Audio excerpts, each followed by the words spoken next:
নমস্কার, আশা করি সবাই ভালো আছেন। দেশ বিদেশের গল্পের আরেকটি ব্লগে আপনাদেরকে স্বাগত জানাই। আজকে ঠিকই ধরেছেন, বোনমাউথ ডে ট্রিপের দ্বিতীয় পার্ট নিয়ে চলে এসেছি। এই দেখুন, আমরা ওল্ড হ্যারি রক্স থেকে যখন নিচে নামছিলাম, এটা দেখাই। আসলে ইউকেতে কান্ট্রি সাইড বা কোনো রিমোট সাইড আর কি ঘুরতে গেলে ওখানে ন্যাচারালি দোকান কম থাকে। তার জন্য সাধারণ মানুষরাই, ওখানকার যারা বসবাস করেন আর কি, তারাই নানা রকম প্রয়োজনীয় জিনিস যেগুলো ট্যুরিস্টদের লাগতে পারে বলে তারা মনে করেন, বাড়ির সামনে এরকম দাম রেখে দেন। এবং আপনার যদি কিছু দরকার হয়, সেটা আপনি পয়সা ঠিকঠাক যত টাকা দাম সেই বুঝে দাম পয়সা রেখে আর কি আপনি সেখান থেকে জিনিস নিতে পারেন। এখন এটা বিশ্বাসযোগ্যতাই বলুন বা ভদ্রতাই বলুন, সত্যিই বিস্ময়কর ব্যাপার। মানে আমরাও প্রথম প্রথম দেখে খুব অবাক হয়েছিলাম। আমরা যখন লাস্ট ইয়ার কর্নওয়াল বেড়াতে গিয়েছিলাম, তখন আমরাও এইভাবে ডিম কিনেছিলাম, কারণ সামনে দোকান ছিল না, তো একজনের বাড়ির সামনে এরকম রাখা ছিল, তো ঠিকঠাক পয়সা রেখে আমরা ওখান থেকে ডিম নিয়েছিলাম। যাই হোক, এটা তো আমাদের দেশে হয়তো এটা সম্ভবই না। তাও আমরা এখন এখান থেকে নেমে এসেছি ওল্ড হ্যারি রক্স থেকে, দেখতেই পাচ্ছেন রাস্তায় চলে এসেছি। এখানে এই যে সামনে এই যে বাস স্ট্যান্ড, এই বাস স্ট্যান্ড থেকেই আমরা বাস ধরে যাব বোর্নমাউথ বিচের দিকে। যদি না জ্যাম থাকে, আসার সময়ের মতন ট্রাফিক জ্যাম না থাকে, তাহলে হয়তো আপনাদেরকে আরও কয়েকটা জায়গা দেখাতে পারবো। এইখানে বাসের টাইমের চার্ট দেওয়া ছিল, সেই অনুযায়ী আমরা দেখলাম যে বাসটা ডিলে আছে। তো আজকে সব কিছু দিক থেকেই কপালটা খারাপ। জানি না ঠিকঠাক টাইমে পৌঁছাতে পারবো কি না, বা আপনাদেরকে দেখাতে পারবো কি না সব জায়গাগুলো। উজান তো পুরো রেগে একদম একাকার অবস্থা ওর, কেননা বিচ যাওয়া হয়নি। এই দেখুন, আমাদের বাসও এসে গেছে, এই বাসটাতে আমরা উঠবো।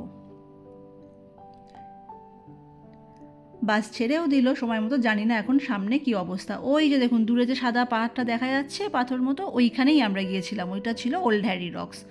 হয়তো এই দিকের প্ল্যানটা না করলে, শুধু বিচ প্ল্যান করলে হয়তো আমরা সারাদিন বিচটাতে ভালো করেই এনজয় করতে পারতাম। কিন্তু এই দূরের জায়গাগুলো একটু দেখে নিয়ে তারপরে বিচে যাওয়া হবে, এই প্ল্যান করতে গিয়ে এরকমভাবে যে ফেঁসে যাব ট্রাফিকের হাতে, এতটা ট্রাফিক জ্যাম হবে বুঝে ওঠা যায়নি। সবাই দেখুন কীরকমভাবে ফ্রাস্ট্রেটেড, বাসে বসে বসে ওয়েট করতে করতে বাচ্চারা সবাই ঘুমিয়েও পড়েছে, বড়দেরও একই হাল। এই দেখুন, ফেরার সময় যে ফেরিটা করে আমরা এসেছিলাম, এখন ফেরার সময়ও ঠিক সেই একই ফেরিতে করে আবার এই ওয়াটারওয়েটা ক্রস করতে হলো। ওই যে বিচ, মানে দূরে যে দ্বীপটা দেখছেন, ওই দিকটাতেই আমরা গিয়েছিলাম। এখন ফিরে আসছি আবার মূল শহরের দিকে। তো ওয়াটারওয়ে ক্রস করে আমরা আস্তে আস্তে এগোচ্ছি। প্রচণ্ডভাবেই জ্যাম ছিল, ট্রাফিক জ্যাম ছিল। জানি না পৌঁছাতে পারবো কি না, দেখা যাক কত দূর যেয়ে উঠতে পারি। তো আমরা প্রথমে ঠিক করলাম যে কিছুক্ষণ দেখার পরে ভাবলাম যে না, ডাইরেক্ট ট্রেনেই চলে যাই, কারণ অলরেডি 6:30 মতন বেজে গেছে, সন্ধে 6:30। 7:40 আমাদের ট্রেনের টিকিট কাটা ছিল। কিন্তু উজানের কান্নাকাটির চোটে যেতে যাওয়ার পথেই আর কি, মানে ফেরার পথে যে বিচ পেলাম ওই বিচেই নেমে পড়া হলো, উজানের মন রাখতে শুধু। কি করবে, বাচ্চা মানুষ সেই সকাল থেকে বলছে বিচে যাব। আমাদের প্ল্যানটা ভুল বলা ভুল, কেননা এই ট্রাফিকেরটা যদি ঠিকঠাক থাকতো, এত জ্যাম না হতো, হয়তো আমরা ঠিক সময়ে সব জায়গাগুলো কভার করে বিচেও বেশ অনেকটা সময় কাটাতে পারতাম। তো এখন অলরেডি 6:45, সন্ধে 6:45 বেজে গেছে। আমাদের 7:40 ট্রেন, জানি না ধরতে পারবো কি না। আমরা ঠিক করলাম যে আধ ঘন্টা মতন থাকবো এখান থেকে, বাস পেলে বাসে 15 মিনিটে স্টেশন পৌঁছে যেতে পারবো। তো ততক্ষণ অন্তত আধ ঘন্টা বাচ্চাটা এনজয় করতে পারবে।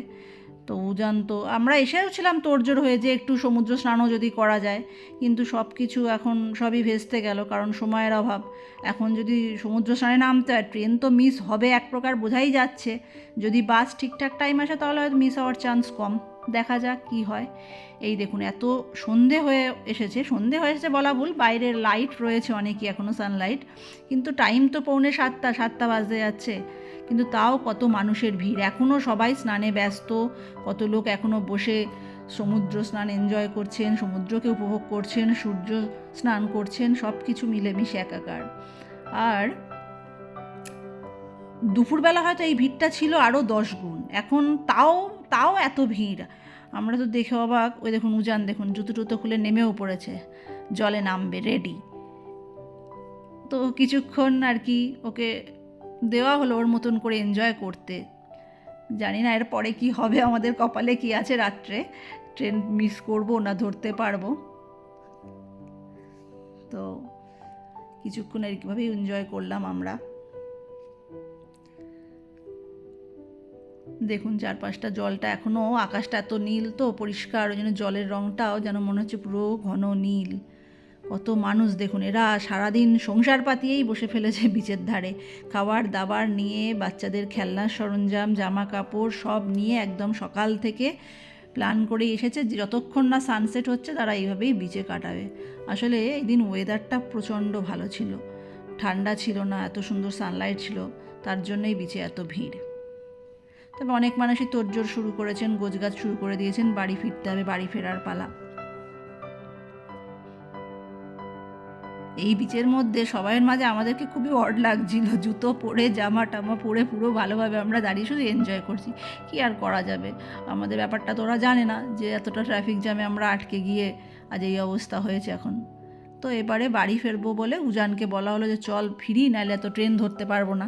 আর বলেন কি, সত্যি সত্যি আমরা বাসও মিস করলাম বলতে বাসটা প্রচুর ডিলে ছিল এই জ্যামের জন্য, আর তার জন্য ট্রেনও মিস করেছি। পরের ভিডিও মানে যে কী অবস্থা, আমরা আর ভিডিও করতে পারিনি, সে যে কী অবস্থা হয়েছিল, আমাদের ফোনে চার্জ নেই, কাছে খাবার সেরাম ছিল না। এখন খেতে গেলে অথবা থাকতে গেলে আইদার আমাদের হোটেল বুক করতে হতো অথবা ট্রেনে করে কোথাও ওই স্টেশনে থাকতে হতো বা কিছু। যাই হোক, স্টেশনে এসে আমরা বোর্নমাউথ থেকে দেখলাম যে রাতের ট্রেন ক্যান্সেল, আর কোনো ট্রেন নেই, ভোরের বেলা যেতে হবে। তো তখন আমরা ঠিক করলাম যে লন্ডন চলে যাই। দেখুন সবাই ক্লান্ত, একটা ট্রেন দিয়েছিল, এত লোক ছিল যে সেই ট্রেনে লোক ধরেনি, তারপরে আরও 5টা কোচ ট্রেনের সঙ্গে অ্যাড করতে হয়েছিল, মানে লোকজনকে পুরোপুরিভাবে অ্যাকোমোডেট করতে। তো আমরা শেষমেশ লন্ডনে গেলাম রাত 9টায়, তখন বোর্নমাউথ থেকে ট্রেন ধরে লন্ডন ওয়াটারলুতে আসা হলো। লন্ডন ওয়াটারলু থেকে আমরা এই যে ট্রেনটা এখন দেখাচ্ছি, রাত 12টার সময়ের ট্রেন ছিল, যেটা আমাদের রেডিং যাবে, 1টায় পৌঁছাবে। ট্রেনটা পুরো ফাঁকা, হাতে গোনা কয়েকজন প্যাসেঞ্জার ছিল। তবে হ্যাঁ, সিকিউরিটির কোনো অভাব ছিল না, অনেক গার্ড দিয়েছিল, মানে যেহেতু ভ্যাকেশন টাইম, সবাই বিচ থেকে ফিরছেন, অনেকেই ড্রাঙ্কার ছিলেন, তার জন্য প্রচুর গার্ড ছিল, কোনো সিকিউরিটি নিয়ে কোনো অভাব ছিল না। শুধু একটাই, আমরা যদি 7:40-এর ট্রেনটা ধরতাম হয়তো 9:30-র মধ্যে বাড়ি ঢুকে যেতাম, সেটা আমাদের বাড়ি ঢুকতে ঢুকতে বেজে যাবে 1:05-10, কারণ ট্রেনটা পৌঁছাবেই রেডিংয়ে 1টার সময়। দেখুন ট্রেনটা পুরো ফাঁকা, প্রতিটা কোচে 1-2জন করে বসে আছে। উজান তো ক্লান্ত, ঘুম ঘুম ভাব, তাও আবার বলছে না একটা অ্যাডভেঞ্চার হলো বেশ। কি অবস্থা হতে পারতো যদি না এই ট্রেনটা থাকতো, মানে সব ট্রেন রাতের ক্যান্সেল, মানে সব ভোরবেলা আবার 5টা-6টা থেকে ট্রেন ছিল, শুধু এই একটা মাত্র ট্রেন ছিল যেটা লন্ডন ওয়াটারলু থেকে রাত 11:50 আর কি ছেড়েছিল। এই দেখুন আমরা রেডিংয়ে নেমেও পড়লাম, রাত তখন 1টা বাজছে, স্টেশন পুরো ফাঁকা। গোটা ট্রেনটা থেকে আমরা হাতে গোনা, ওই যে সামনে যাচ্ছে 2জন আর আমরা এই 3জন, আর একজন ভদ্রমহিলা ছিলেন, 4-5জন নেমেছি, পুরো স্টেশন ফাঁকা।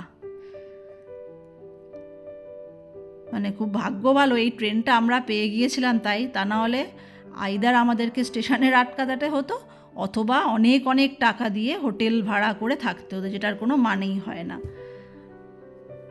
নিশ্চয়ই ভগবান আছেন, তার জন্য আজকে আমরা বেঁচে গেছি। এরকম ধরনের বাজে অভিজ্ঞতা আমাদের সঙ্গে কোনোদিন হয়নি, মানে এরকম ট্রেন মিস, এবং ট্রেন মিসের পরে আবার কি ট্রেন ক্যান্সেলও, পরের যে ট্রেনটা ছিল সেটাও আবার ক্যান্সেল। যাই হোক, সব কিছু কাটিয়ে সব টেনশন ভুলে আমরা চলে এসেছি বাড়িতে। আর একটুখানি এই স্টেশনটা থেকে বেরিয়ে গেলেই আমাদের বাড়ি। এই দেখুন স্টেশনটা পুরোই ফাঁকা, 2-1জন যারা কাজ করছেন তারা শুধু ডিউটিতে আছেন। যাই হোক, কেমন লাগলো জানি না ভিডিওটা, লাস্টের দিকটা আমরা আসলে ভয়েতে আর ভিডিও করতে পারিনি, ফোনেও চার্জ শেষ হয়ে গিয়েছিল। তো আশা করি কিছুটা হলেও ভালো লাগবে। ভালো থাকবেন সবাই, আশা করছি পরের কোনো আবার ভালো ভিডিও নিয়ে আপনাদের সামনে আসব। কোনো কিছু খারাপ লাগুক ভালো লাগুক প্লিজ একটু কমেন্ট করে জানাবেন, তাহলে আমি একটু হলেও মোটিভেট হব, জানি না কেমন হচ্ছে। তো প্লিজ ভিডিওটা পুরো দেখবেন আর কমেন্ট করবেন আর লাইক করবেন অবশ্যই। নমস্কার, ভালো থাকবেন, আবার দেখা হবে পরের একটি নতুন ব্লগে।